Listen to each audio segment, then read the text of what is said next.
여러분 안녕하십니까? 세상에 나쁜 팔자는 없다의 사주 멘토 심평 선생입니다. 오늘은 제가 우리 말띠 여러분들의 올해 마지막 양력 12월 운세에 대해서 간략하게 포인트를 설명드리겠습니다. 말띠 여러분들은 참고하셔서 도움이 되시길 바라겠습니다. 자, 우선 그 말띠가 가지고 있는 특징을 잠시 복습해 보면 고전에는 이 오라는 글자를 가리켜서 화후, 그다음에 영화라고 있습니다. 영화. 이 화후라는 것은 뭐냐면 우리가 이제 온화하다 할 때 화자고 이 후라는 것은 후덕하다 할 때 후자가 되기 때문에 실제로 말띠 같은 경우에는 보통 이제 오라는 글자는 양, 이제 플러스 양입니다. 양. 그 태양이 비추는 이 양입니다. 양. 이 양이 최대치에 달했을 때가 바로 5가 됩니다. 자, 그러니까 일반 다른 띠들보다는 사실 말띠가 월일시가 어느 정도 구성이 잘 짜여져 있다면 다른 사람들보다 마음이 따뜻하고 약간 화사한 특징을 가지고 있죠. 자, 그렇기 때문에 기본 자체가 온화하고 후덕할 수 있다고 그렇게 이제 표현을 해놓은 건데, 말띠 같은 경우에는 그렇기 때문에 실제로 남에게 따뜻하게 대하고, 후덕하다는 것은 그 여러 사람들한테 덕을 베푸는 것을 의미하는데, 후라는 것은 이렇게 넓게 펴진 것을 의미하죠. 즉 뭐냐면 이제 이타심을 갖는 것을 의미하기도 하는데, 만약 그렇게 한다면 우리가 이제 부귀 영화 중에 영화가 따라올 수 있는 그런 사람이라고 고전에 쓰여져 있습니다. 자, 그러니까 말띠 같은 경우는 본연의 성질 자체가 태양 에너지가 굉장히 강렬할 때이기 때문에, 태양이라고 하는 것은 만물을 비추고 생명을 낳게 하는 그런 에너지지 않습니까? 실제 태양이 없으면 그 나무도 열매를 맺을 수가 없죠. 열매 자체, 나무 자체가 자랄 수가 없는 거죠. 인간이 살아갈 수가 없습니다. 즉 그러니까 이제 평등의 어떤 그 이미지를 가지고 있는데, 말띠도 주변을 대할 때라던가 아니면 사회활동을 할 때 그런 마음을 가져야 된다는 얘기입니다. 자, 그렇게 되면 부귀 영화 중에 영화가 굴러 들어올 수 있다고 얘기를 해놨습니다. 자, 그런데 우리가 이제 띠가 말띠이신 분들도 있지만 실제로 오시, 즉 이제 태어난 시간이 11시 30분부터 이제 현대 사회로 보면 11시 30분부터 13시 29분, 그러니까 1시 29분까지 요 사이에 태어나는 것이 바로 오시가 됩니다. 오시가. 그래서 오시에 태어난 사람도 있을 수가 있는데, 오시에 태어나는 사람 역시 마음이 따뜻하고, 그 다음에 만약에 자기의 선대에서 했던 사업이 있다면 그것을 물려받으면 더욱더 발전시킬 수 있는 명의라고 얘기를 해놨습니다. 그래서 실제로 만약에 오시에 태어난 사람이 부모가 하는 일을 이어받는다거나, 아니면 이제 오시 자녀생이 있는데 본인들이 하는 일을 자녀한테 넘겨주려고 할 때 상당히 그 긍정적인 효과를 볼 수 있다고 보시면 됩니다.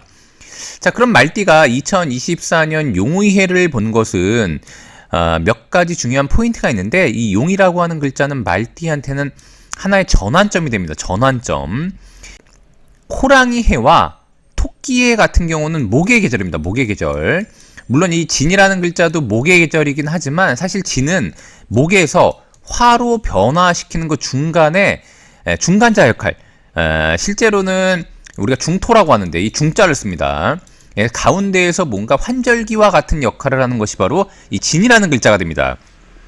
자, 그러니까 이 목이라는 글자는 원래 말띠가 배우고 익히기에 굉장히 좋은 글자가 돼서 실제로 호랑이 해와 토끼 해는 말띠가 새로운 지식을 축적하거나 아니면 이제 학업에 있어서도 굉장히 유리한 것이 되고, 본인의 스펙을 올린다거나 직장 생활을 할 때도 뭔가 자격증을 더 취득해서 자신의 퀄리티를 올린다거나 이런 것을 의미하게 되고, 전문 지식을 쌓아서 본인의 능력을 위로 올리는 것을 의미하게 되는데, 그런 이후에 2024년 용의해는 그런 것을 토대로 화생토함으로써 실제 활동을 해서 능력을 발휘하는 계기가 되죠. 자, 그런데 2025년 뱀의 해 같은 경우는 무슨 해냐?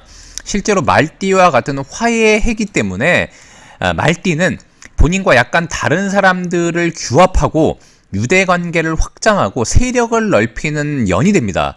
즉 그러니까 2024년 용의해는 자신의 사람을 만들기 위한 활동을 하는 그런 해라고 보시면 됩니다.